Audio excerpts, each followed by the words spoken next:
My dear students of ninth class, today I am going to solve the past test of 22nd of September 2020. Firstly, you have to fill your ID, then read the following passage and answer the question 1 to 5. One of the most frightening and destructive phenomena of nature is a severe earthquake and its terrible after effects. ਅਰਥਕੁਏਕ ਦੀ ਗੱਲ ਕਰਦੇ ਆ, ਯਾਨੀ ਭੂਚਾਲ ਦੀ, ਜਿਹੜਾ ਬਹੁਤ ਹੀ ਤਬਾਹੀ ਮਚਾਉਂਦਾ ਆ, ਲੋਕਾਂ ਨੂੰ ਡਰਾਉਂਦਾ ਆ, ਅਤੇ ਇਹਦੇ ਬਾਅਦ 'ਚ ਕੀ ਅਸਰ ਹੁੰਦੇ ਆ। Earthquakes are the result of forces deep within the Earth's interior that continuously affects the surface of the Earth. ਅਰਥਕੁਏਕ ਯਾਨੀ ਭੂਕੰਪ ਜਾਂ ਭੂਚਾਲ ਜਿਹੜਾ ਆ ਉਹ ਉਹਨਾਂ ਤਾਕਤਾਂ ਦੇ ਕਾਰਨ ਆਉਂਦਾ ਆ ਜਿਹੜਾ ਧਰਤੀ ਦੇ ਅੰਦਰ ਕੋਈ ਹਲਚਲ ਮਚਾਉਂਦੀਆਂ, ਜਿਹਦੇ ਨਾਲ ਉੱਪਰਲੀ ਤਹਿ ਦੇ ਉੱਤੇ ਧਰਤੀ 'ਤੇ ਜਿਹੜਾ ਆ ਅਸਰ ਪੈਂਦਾ ਆ। The energy from these forces is stored in a variety of ways within the rocks. ਜਿਹੜੀ ਉਹ એનર્ਜੀ ਆ, ਜਿਹੜੀ ਉਹ ਸ਼ਕਤੀ ਆ ਇਹਨਾਂ ਦੇ ਵਿੱਚ, ਉਹ ਜਿਹੜੀਆਂ ਧਰਤੀ ਦੇ ਹੇਠਾਂ ਚੱਟਾਨਾਂ ਆ ਉਹਨਾਂ ਦੇ ਵਿੱਚ ਲੁਕੀ ਹੋਈ ਆ।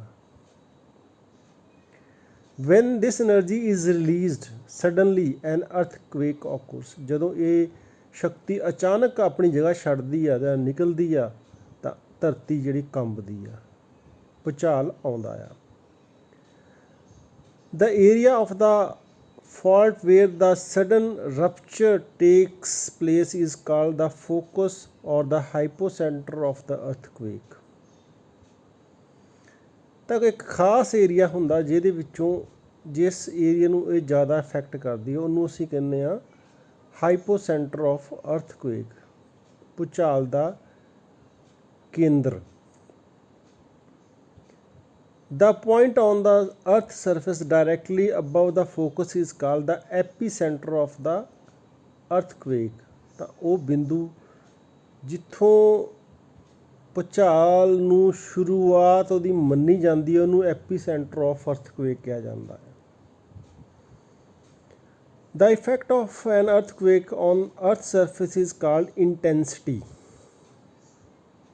ਤੇ ਜਿਹੜਾ ਪ੍ਰਭਾਵ ਭੂਚਾਲ ਦਾ ਧਰਤੀ ਦੀ ਉੱਪਰਲੀ ਤਹਿ 'ਤੇ ਪੈਂਦਾ ਉਹਨੂੰ ਉਹਦੀ ਇੰਟੈਂਸਿਟੀ ਕਿਹਾ ਜਾਂਦਾ ਹੈ, ਤੀਵਰਤਾ ਕਿਹਾ ਜਾਂਦਾ ਹੈ।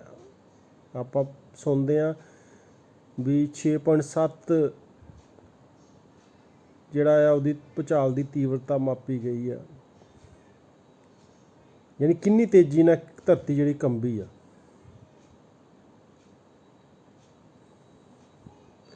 The intensity scale consists of a series of responses such as the number of people and who woke up, movement of furniture, damage to chimneys, and finally total destruction.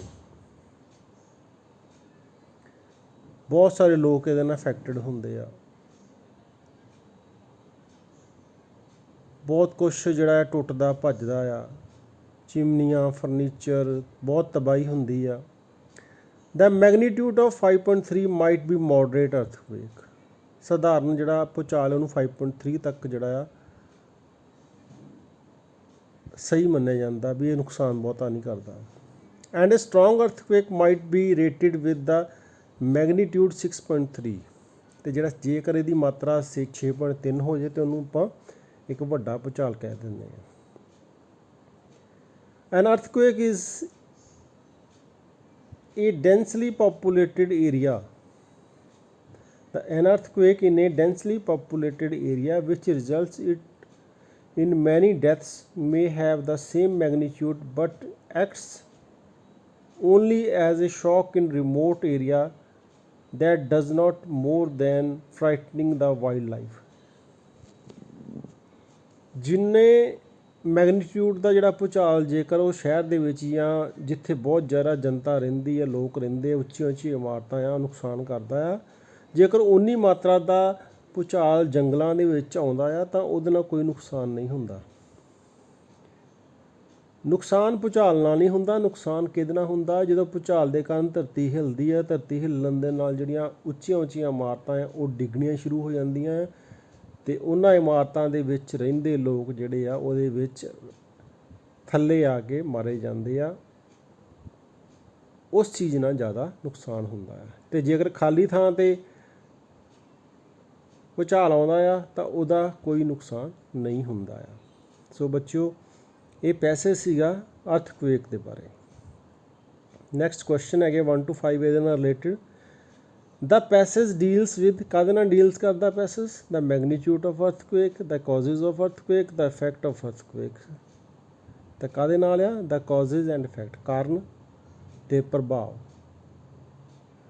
ਭੂਚਾਲ ਦੇ ਕਾਰਨ ਅਤੇ ਕੀ ਪ੍ਰਭਾਵ ਕੀ ਆ ਉਹਦੇ ਨਾਲ ਸੰਬੰਧਿਤ ਆ ਇਹ passage. Where do the forces store within the earth's interior, ਜਿਹੜੀ ਆ ਉਹ ਸ਼ਕਤੀਆਂ ਆ ਜਿਹਦੇ ਨਾਲ ਭੂਚਾਲ ਆਉਂਦਾ ਆ ਉਹ ਕਿੱਥੇ ਸਟੋਰ ਕੀਤੀਆਂ ਹੋਈਆਂ ਆ, ਕਿੱਥੇ ਸਟੋਰ ਹੁੰਦੀਆਂ ਆ? ਉਹ ਹੁੰਦੀਆਂ ਧਰਤੀ ਦੇ ਵਿੱਚ, ਜਿਹੜੀਆਂ ਚੱਟਾਨਾਂ ਆ ਉਹਦੇ ਵਿੱਚ, ਰੌਕਸ ਦੇ ਵਿੱਚ। The word rupture in paragraph means, rupture ਮਤਲਬ ਪਾੜ ਜਾਣਾ, ਖਰਾਬ ਹੋ ਜਾਣਾ, ਤਬਾਹ ਹੋ ਜਾਣਾ, ਬਸਟ, ਫਟ ਜਾਣਾ।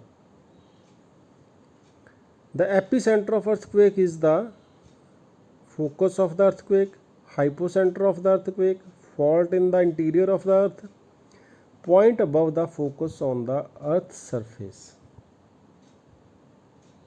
ਜਿਹੜਾ ਮੇਨ ਕੇਂਦਰ ਹੈ ਉਹਦੇ ਉੱਪਰ ਜਿਹੜਾ ਮੇਨ ਪੁਆਇੰਟ ਆ ਜਾਂਦਾ ਉਹਨੂੰ ਅਸੀਂ ਐਪੀਸੈਂਟਰ ਕਹਿੰਦੇ ਹਾਂ ਅਰਥਕੁਏਕ ਦਾ। Suppose an earthquake of 6.3 magnitude hits both a city and desert. Which of these places will be affected more by it?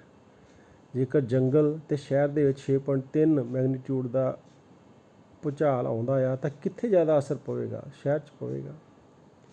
ਤੁਹਾਨੂੰ ਦੱਸ ਚੁੱਕੇ ਹਾਂ ਵੀ ਸ਼ਹਿਰ 'ਚ ਨੁਕਸਾਨ ਜ਼ਿਆਦਾ ਹੁੰਦਾ ਹੈ ਕਿਉਂਕਿ ਬਿਲਡਿੰਗਾਂ ਡਿੱਗ ਪੈਂਦੀਆਂ, ਲੋਕ ਮਾਰੇ ਜਾਂਦੇ ਆ। ਜੰਗਲ ਦੇ ਵਿੱਚ ਤਾਂ ਦਰਖਤ ਹੁੰਦੇ ਆ ਅਤੇ ਦਰਖਤਾਂ ਦੀ ਜੜ੍ਹਾਂ ਬਹੁਤ ਪਕੜ ਹੁੰਦੀ ਉਹਦੀ ਜ਼ਮੀਨ ਦੇ ਵਿੱਚ, ਅਤੇ ਉੱਚੇ ਵੀ ਬਹੁਤੇ ਨਹੀਂ ਹੁੰਦੇ, ਇਸ ਕਰਕੇ ਡਿੱਗਣ ਦਾ ਖਤਰਾ ਕੋਈ ਨਹੀਂ ਹੁੰਦਾ।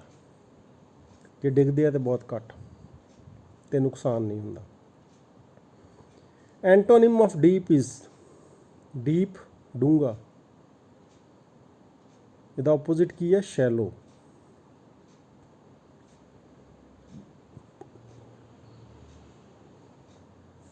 ਨੈਕਸਟ ਹੈਗਾ she talks as if she were mad, choose the subordinate clause.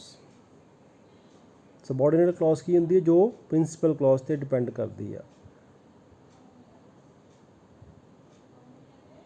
Sentence ਦਾ ਉਹ ਹਿੱਸਾ ਜੋ ਦੂਜੇ ਹਿੱਸੇ 'ਤੇ ਡਿਪੈਂਡ ਕਰਦਾ ਆ ਉਹਨੂੰ ਸਬੋਰਡੀਨੇਟ ਕਲੌਜ਼ ਕਹਿੰਦੇ ਆ। ਤਾਂ ਸ਼ੀ ਟਾਕਸ ਆ ਪ੍ਰਿੰਸੀਪਲ ਕਲੌਜ਼ ਆ, ਆਪਣੇ ਆਪ 'ਚ ਕੰਪਲੀਟ ਸੈਂਸ ਰੱਖਦਾ ਆ। As if she were mad ਇਹ ਸਬੋਰਡੀਨੇਟ ਕਲੌਜ਼ ਆ। Trust in God dash do the right, choose suitable conjunction. Trust in God and do the right, ਪਰਮਾਤਮਾ 'ਤੇ ਵਿਸ਼ਵਾਸ ਰੱਖੋ ਅਤੇ ਸਭ ਕੁਝ ਸਹੀ ਕਰੋ। ਇਹ ਕੰਜੰਕਸ਼ਨ ਹੈ। ਕੰਜੰਕਸ਼ਨ ਦੇ ਨਾਲ ਰਿਲੇਟਡ ਵੀਡੀਓ ਆਪਾਂ ਆਲਰੇਡੀ ਪਹਿਲਾਂ ਕੀਤਾ ਹੋਇਆ, ਕਿੱਥੇ ਕਿਹੜੀਆਂ ਕੰਜੰਕਸ਼ਨ ਕਿਵੇਂ ਯੂਜ਼ ਹੁੰਦੀਆਂ। She lives close dash my house, preposition to, she lives close to my house. He did not know what he dash do with himself, he did not know what he would do with himself। past tense ਦੇ ਵਿੱਚ sentence ਹੈਗਾ, ਇਸ ਕਰਕੇ would ਲਾਇਆ। dash I open the windows, choose suitable model, may I open the windows।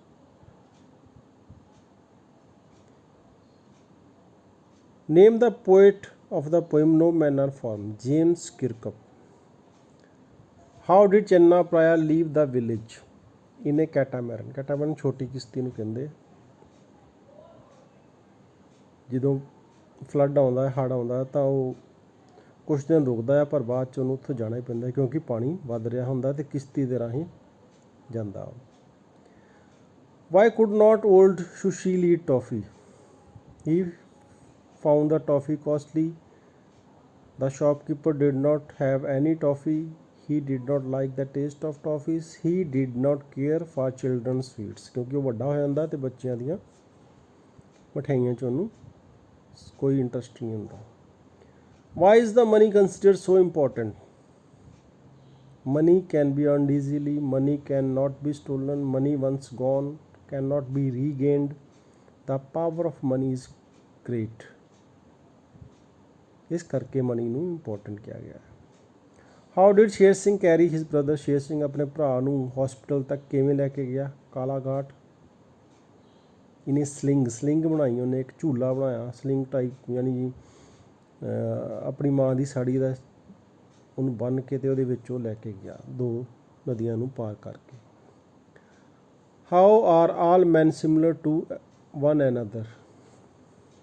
All wear same dress. All of us have common land, water, sun and air to use. All of us eat same food. All have same color. The B option है, all of us have common land, water, sun and air to use. ਇਹ ਸਾਰੀਆਂ ਚੀਜ਼ਾਂ common ਹੈ ਜਿਹੜੀਆਂ ਸਾਰਿਆਂ ਨੂੰ ਬਰਾਬਰ ਮਿਲਦੀਆਂ.